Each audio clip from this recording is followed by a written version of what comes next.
Irene Neal comes into Cheaters begging for answers to the questionable red flags raised by her boyfriend's recent actions. Well, right now, we don't live together anymore. We moved back home, but we used to live together after our first year, so like second year, sophomore year, we moved in together. And we had an apartment on campus, and then it got really expensive, so we each moved back home.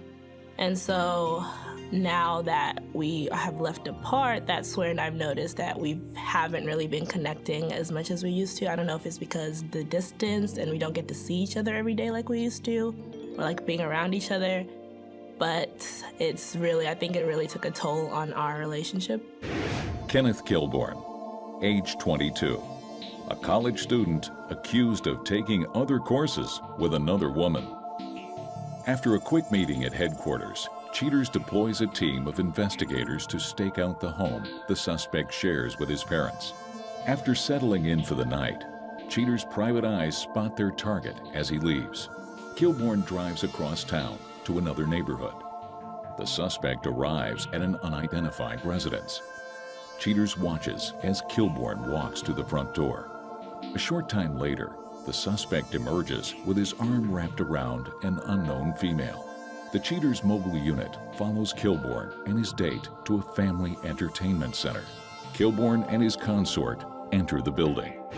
One night I called him and he didn't pick up the phone, so I was wondering where he was. I sent him a text message and no reply, so the next morning he texted me and he was like, "Oh, sorry baby, I fell asleep early. This work has got me tired and whatnot." And I was like, "Oh, okay." I mean, he's not an early sleeper. He's a night owl. He'll stay up till like 5 a.m. So I thought it was weird, but then at the time I just kind of let it go because it didn't seem important at the time.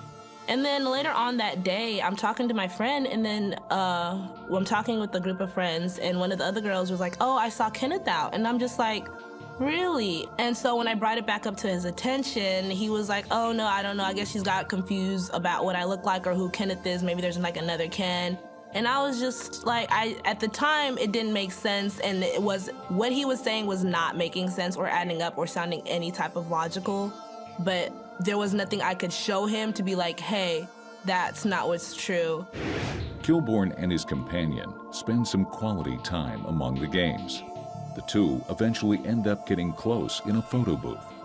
Sometime later, the couple leaves holding hands. Cheaters trails the suspect and his unknown lady back to the female's residence. Kenneth drops the woman off. Cheaters tails him back to his parents' house.